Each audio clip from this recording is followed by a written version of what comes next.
ನಮಸ್ತೆ ವೀಕ್ಷಕರೇ, ಬ್ಲೂಮ್ ಟಿವಿಗೆ ಸ್ವಾಗತ. ವೀಕ್ಷಕರೇ, ನಮ್ಮ ಸನಾತನ ಧರ್ಮದ ಒಂದು ನಿಯಮ ಏನಂದರೆ, ಬೆಳಗ್ಗೆ ಎದ್ದ ತಕ್ಷಣ ತಮ್ಮ ಆತ್ಮಕ್ಕೆ ಕೈ ಮುಗಿದು, ಅಂದರೆ ತಮ್ಮ ಪರಮಾತ್ಮನಿಗೆ ಕೈ ಮುಗಿದು ಒಳ್ಳೆಯ ನುಡಿಗಳನ್ನು ಕೇಳೋದು ನಮ್ಮ ಹಿನ್ನೆಲೆಯಿಂದ ಬಂದಂಥ, ಅಂದರೆ ನಮ್ಮ ಹಿರಿಕರು ಹೇಳ್ಕೊಟ್ಟಿರುವಂಥ ಒಂದು ವಿಚಾರ.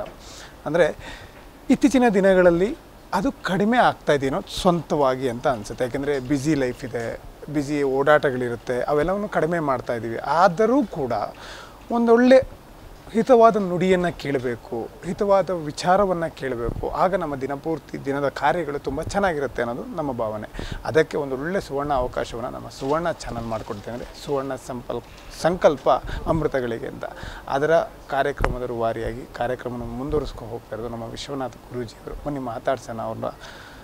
ಗುರೂಜಿ ನಮಸ್ತೆ. ನಮಸ್ಕಾರ. ಹೇಗಿದ್ದೀರಾ? ನಾನು ಚೆನ್ನಾಗಿದ್ದೀನಿ, ತಾವೇ ಹೇಗಿದ್ದೀರಿ? ನಾನು ಚೆನ್ನಾಗಿದ್ದೀನಿ. ಎಸ್ ಗುರೂಜಿ, ನಾನು ಮೊದಲೇ ಹೇಳಿದ ಹಾಗೆ ದಿನದ ಪ್ರಾರಂಭ ಅನ್ನೋದು ತುಂಬ ಚೆನ್ನಾಗಿದ್ರೆ ದಿನಪೂರ್ತಿ ಚೆನ್ನಾಗಿರುತ್ತೆ ಅನ್ನೋದು ನಮ್ಮ ಸನಾತನ ಧರ್ಮದ ಒಂದು ಗುರುತು. ಏನು ಹೇಳ್ತೀರಾ ಗುರು? ಹೌದು, ಕರಾಗ್ರೇ ವಸತೆ ಲಕ್ಷ್ಮಿ ಅನ್ನುವಂತಹ ಶ್ಲೋಕದಿಂದಲೇ ನಾವು ನಿತ್ಯ ಪ್ರಾರ್ಥನೆಯನ್ನು ಮಾಡಿ ಪ್ರಾರಂಭ ಮಾಡ್ತೇವೆ. ಅದರ ಅರ್ಥ ಏನು ಅಂತಂದರೆ, ಬೆಳಗ್ಗೆ ನನ್ನ ಜೀವನ ಶುಭವಾಗಿರಲಿ ಅಂತ. ಪ್ರತಿಯೊಬ್ಬ ವ್ಯಕ್ತಿಯು ಕೆಲಸಕ್ಕೆ ಹೋಗುವಂತಹ ಸಂದರ್ಭದಲ್ಲೋ ಅಥವಾ ಹೊರಗಡೆ ಹೋಗುವಂತಹ ಸಂದರ್ಭದಲ್ಲಿ ಇವತ್ತಿನ ದಿನ ಶುಭವಾಗಿರಲಿ ಅಂತಲೇ ಪ್ರಾರ್ಥನೆಯನ್ನು ಮಾಡ್ಕೊಂಡು ಹೋಗ್ತಕ್ಕಂಥದ್ದು. ಅದಕ್ಕೆ ನಮ್ಮದೊಂದು ಸಣ್ಣದಾಗಿರ್ತಕ್ಕಂತಹ ಅಳಿಲು ಸೇವೆ, ಆ ಪ್ರೇರಣೆಯನ್ನು ನೀಡತಕ್ಕಂತಹ ಸಂದರ್ಭ ಸ್ಟಾರ್ ಸುವರ್ಣ ವಾಹಿನಿಯ ಮುಖಾಂತರವಾಗಿ ಸುವರ್ಣ ಸಂಕಲ್ಪ ಅಮೃತ ಘಳಿಗೆ ಅಂತ. ಮೊದಲು ಇದು ಸುವರ್ಣ ಸಂಕಲ್ಪ ಅಂತ ಬರ್ತಿತ್ತು, ಇವಾಗ ಇದು ಸುವರ್ಣ ಸಂಕಲ್ಪ ಅಮೃತ ಘಳಿಗೆ ಅನ್ನೋದಾಗಿ ಇದು ಈಗ ನಾಡಿದ್ದು ಆಗಸ್ಟ್ 4ರಿಂದ ಬರ್ತಾ ಇದೆ. ಇದರಲ್ಲಿ ಹಲವು ರೀತಿಯಾಗಿರತಕ್ಕಂತಹ ಜ್ಯೋತಿಷ್ಯ ಅಂದರೆ ಮತ್ತು ಹಿತವಚನಗಳು, ಮನುಷ್ಯನಿಗೆ ಏನು ಅವಶ್ಯಕತೆ ಇದೆ, ಪ್ರತಿನಿತ್ಯ ಏನು ಅವಶ್ಯಕತೆ ಇದೆ, ಬರೀ ಪರಿಹಾರವೇ ಇಲ್ಲ. ದೊಡ್ಡ ದೊಡ್ಡ ಯಜ್ಞ ಯಾಗಗಳ ಪರಿಹಾರವನ್ನೇ ಹೇಳೋದು, ಆ ಪೂಜೆ ಮಾಡಿಸಿ ಈ ಪೂಜೆ ಮಾಡಿಸಿ ಅನ್ನೋದು ಅದು ನೆವರ್ ಇಲ್ಲವೇ ಇಲ್ಲ. ಯಾಕೆಂದರೆ ಮನುಷ್ಯನಿಗೆ ಎಲ್ರಿಗೂ ಅದು ಅಸಾಧ್ಯ. ಈಗ ಒಂದು ಯಜ್ಞ ಮಾಡಿ ಅಂತ ಹೇಳಿದರೆ ಅದಕ್ಕೆ ಅದರದೇ ಆಗಿರ್ತಕ್ಕಂಥ ಖರ್ಚು ವೆಚ್ಚಗಳಿರುತ್ತೆ ಇವತ್ತಿನ ದಿನಮಾನದಲ್ಲಿ, ಅದನ್ನು ಎಲ್ರಿಗೂ ಬರ್ಸೋಕ್ಕಾಗೋದಿಲ್ಲ. ಹಾಗಾಗಿ ಪ್ರತಿಯೊಬ್ಬ ವ್ಯಕ್ತಿಯು ತಾನು ಒಂದು ಶ್ಲೋಕ ಹೇಳ್ತಕ್ಕಂಥದ್ರಿಂದ ಅಥವಾ ಒಂದು ಮಂತ್ರ ಹೇಳ್ಕೊಳ್ತಕ್ಕಂಥದ್ರಿಂದ ಹಲವು ರೀತಿಯಾದಂತಹ ಶುಭ ಫಲಗಳು ಸಿಗುತ್ತೆ. ಉದಾಹರಣೆಗೆ ನೋಡಿ, ಶಿವನಿಗೆ ಅಭಿಷೇಕ ಮಾಡಿದ್ರೂ ಸಂತೋಷವೇ, ಶಿವನಿಗೆ ಹೋಮ ಮಾಡಿದ್ರೂ ಸಂತೋಷವೇ. ಅದೇ ಫಲ ಓಂ ನಮಃ ಶಿವಾಯ ಅನ್ನುವಂಥ ಶಿವಪಂಚಾಕ್ಷರ ಮಂತ್ರದಲ್ಲೂ ಇದೆ. ಓಂ ನಮೋ ನಾರಾಯಣ ಅಂತ ಅಷ್ಟಾಕ್ಷರ ಮಂತ್ರವನ್ನು ಹೇಳ್ಕೊಂಡ್ರೂ ಆ ಫಲ ಸಿಗುತ್ತೆ. ಬಟ್ ಮನುಷ್ಯ ಬಹಳ ಬೇಗ ತನಗೆ ಯಶಸ್ಸು ಬೇಕು ಅನ್ನೋ ಕಾರಣ ಯಜ್ಞಕ್ಕೆ ಹೋಗ್ಬೋದೇನೋ, ಶಕ್ತಿ ಇದ್ದವನು ಹೋಗ್ತಾನೆ. ಶಕ್ತಿ ಇಲ್ಲದೆ ಇದ್ದವನು ಅದನ್ನು ಅವನ ಕೈಲಿ ಮಾಡೋಕ್ಕಾಗೋದು ಇಲ್ಲ. ಮತ್ತು ಆ ವ್ಯಕ್ತಿ ಏನು ಅಂದ್ಕೊಂಡ್ಬಿಡ್ತಾನೆ, ಇದು ನಮಗಲ್ಲ ಅಂತ ಅಂದ್ಕೊಂಡ್ಬಿಡ್ತಾನೆ. ಹಾಗಲ್ಲ, ಸನಾತನ ಧರ್ಮ ಅಥವಾ ಆಧ್ಯಾತ್ಮ ಅನ್ನುವಂಥದ್ದು ಎಲ್ಲ ವ್ಯಕ್ತಿಗಳು ಮಾಡುವಂಥದ್ದು. ನೀವು ಇದು ಭಗವಂತನ ಇದೇ ಇದೆ, ಒಂದು ಮಾತೇ ಇದೆ, ಏನಂತಂದರೆ ಹೂವಿನ ಹಾರ ಹಾಕುವಲ್ಲಿ ಆಗದೇ ಇದ್ರೆ ಒಂದು ಹೂವನ್ನು ಸಮರ್ಪಣೆ ಮಾಡುವಂಥ ಅಲ್ವಾ. ಆ ರೀತಿಯಲ್ಲಿ ಭಗವಂತನಿಗೆ ತಾನು ತನ್ನ ಶಕ್ತಿಯಾನುಸಾರ ಏನು ಮಾಡಿಕೊಳ್ಳಿಕ್ಕೆ ಸಾಧ್ಯ ಅದನ್ನು ತಿಳಿಸಿಕೊಡ್ತಕ್ಕಂತಹ ಒಂದು ಸುಮಧುರವಾದಂತಹ ಕಾರ್ಯಕ್ರಮ ಅಂತ ನಾನು ಭರವಸೆ ಕೊಡಬಲ್ಲೆ ನಿಮಗೆ. ಸ್ವಾಮೀಜಿ, ಧರ್ಮದ ಬಗ್ಗೆ ಒಂದು ಹೇಳುವಂಥದ್ದು, ನಮ್ಮ ಧರ್ಮ ಇದು, ನಮ್ಮ ಧರ್ಮದ ದಾರಿ ಇದು, ನಮ್ಮ ಧರ್ಮದ ವಿಚಾರಗಳು ಅಂತ ಹೇಳುವಂಥದ್ದು ಒಂದು ಪುಣ್ಯದ ಕೆಲಸ. ಅದು ಎಲ್ಲರಿಗೂ ಕೂಡ, ಈಗ ನನಗೆ ಸಿಗೋಲ್ಲ ಅದು, ಅಂಥ ಪುಣ್ಯದ ಕೆಲಸ ನಿಮ್ಮ ವಂಶ ಪಾರಂಪರಿಕವಾಗಿ ಸಿಕ್ಕಿದೆ. ಅದರ ಬಗ್ಗೆ ಏನು ಹೇಳ್ತೀರಾ? ಮನೆ ಮೊದಲ ಪಾಠಶಾಲೆ ಅಂತ ಹೇಳ್ತೀವಿ ನಾವು. ನಮ್ಮ ಮನೆಯಲ್ಲಿ ಇವತ್ತು ನಾನು ವಾಹಿನಿಯಲ್ಲಿ ಬಂದಿದ್ದೇನೇನೋ ಕಾರಣಕ್ಕೆ ಇದು ಆಚಾರ ನನ್ನಲ್ಲಿ ಪಾಲನೆ ಬಂದಿದ್ದಲ್ಲ. ನಾವು ಮೊದಲಿಂದಲೂ ಮಾಡ್ಕೊಂಡು ಬಂದಿದ್ದೇವೆ, ನಾಳೆಯೂ ಮಾಡ್ಕೊಂಡು ಹೋಗ್ತೇವೆ. ನಮ್ಮಲ್ಲಿ ನಮ್ಮ ಸಂಪ್ರದಾಯ ಹೇಗೆ ಅಂತಂದರೆ, ಬೆಳಗ್ಗೆ ಎದ್ದ ತಕ್ಷಣ ಸ್ನಾನ ಮಾಡಿಕೊಂಡು ಸಂಧ್ಯಾ ವಂದನೆ ಮಾಡಬೇಕು, ದೇವ್ರ ಪೂಜೆ ಮಾಡಬೇಕು, ಆ ನಂತರದಲ್ಲೇ ಉಪಹಾರ ಅಥವಾ ಊಟ ತಿಂಡಿ ಪ್ರತಿಯೊಂದನ್ನು ಕೂಡ. ಸೊ ಇದು ನಮ್ಮ ನಿತ್ಯ ಜೀವನದ ನಮ್ಮ ಕೈಂಕರ್ಯ, ನಮ್ಮ ಜೀವನ ಶೈಲಿಯೇ ಹೀಗೆ. ಸೊ ಹಾಗಾಗಿ ಆ ವೃತ್ತಿಯನ್ನು ಮಾಡಿಕೊಂಡು ಅಥವಾ ಈ ಒಂದು ಕೆಲಸವನ್ನು ಮಾಡ್ಕೊಂಡು ಬರ್ತಾ ಇರೋದಕ್ಕೆ ನನಗೆ ಮೂಲ ಪ್ರೇರಣೆ ಆಗಿರ್ತಕ್ಕಂಥದ್ದು ನನ್ನ ತಂದೆ ತಾತ. ಅವರು ನನಗೆ ಕಂಪೇರ್ ಮಾಡಿಕೊಂಡ್ರೆ ಅವರು they are more better than me. ಯಾಕೆ ಅಂತಂದರೆ, ಇವತ್ತು ನಾವು ಉದಾಹರಣೆಗೆ ಏನು ಮಾಡಿಬಿಡ್ತೇವೆ, ಮಧ್ಯಾಹ್ನ 12 ಗಂಟೆ 1 ಗಂಟೆ ಆಯಿತು ಅಂತಂದರೆ ಊಟ ಟೈಮ್ ಆಯಿತು, ಊಟ ಮಾಡಿಬಿಡೋಣ ಅಂತ ಯೋಚನೆ ಮಾಡ್ತೇವೆ. ಬಟ್ ನನ್ನ ತಂದೆ ಇವತ್ತಿಗೂ 70 ವರ್ಷದ ಹಿರಿಯರು, ಅವರು ಇವತ್ತಿಗೂ ಕೂಡ ಸಂಜೆ 4 ಆಗಲಿ 5 ಗಂಟೆ ಆಗಲಿ ಎಲ್ಲ ಹೊರಗಡೆ ಹೋಗಿದ್ದಾರೆ, ಮನೆಗೆ ಬಂದು ಮಧ್ಯಾಹ್ನ ಸಂಧ್ಯಾ ವಂದನೆ ಮುಗಿಸಿಯೇ ಊಟ ಮಾಡ್ತಾರೆ. ಆ ಪದ್ಧತಿ ಮನುಷ್ಯನಲ್ಲಿ ದಿನೇ ದಿನೇ ಕಡಿಮೆ ಆಗ್ತಾ ಹೋಗ್ತಿದೆ.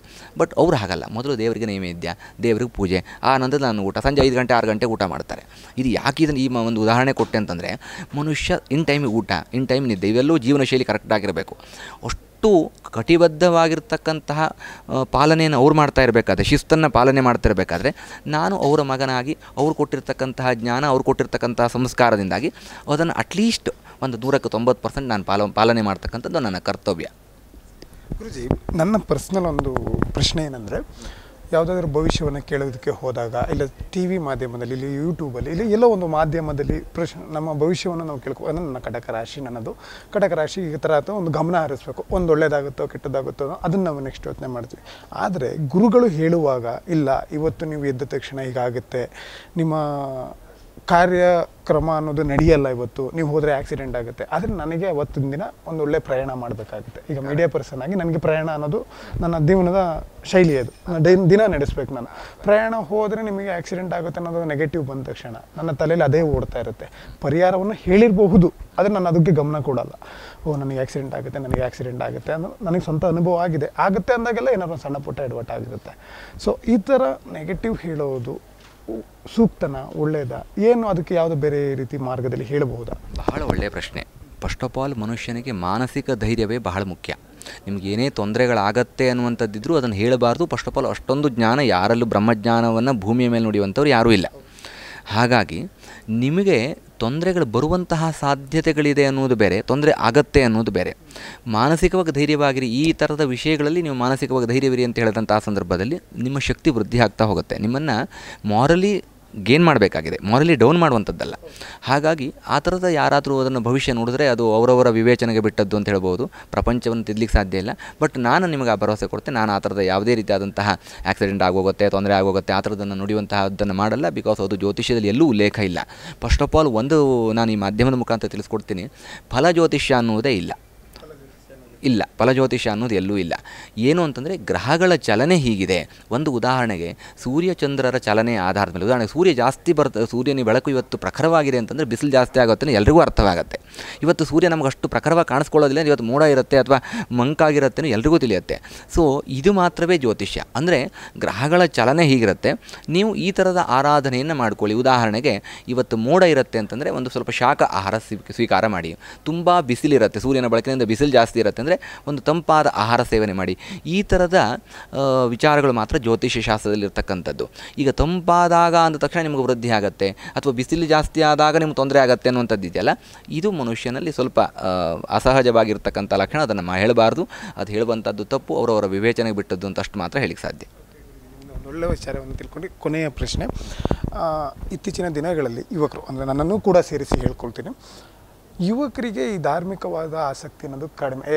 ಹಿರಿಯರು ಅವರೇನೋ ಹೇಳ್ತಾರೆ ಬಿಡ್ತಾರೆ ಅನ್ನೋ ಒಂದು ಭಾವನೆ ಬರುತ್ತೆ. ಬಟ್ ಹಿರಿಯರು ಹೇಳೋ ಒಂದೊಂದು ಮಾತುಗಳು ನಿಜವಾಗಿರುತ್ತೆ, ಒಂದೊಂದು ಸುಮ್ಮನೆ ಹೇಳಬಹುದು ಅಂತ.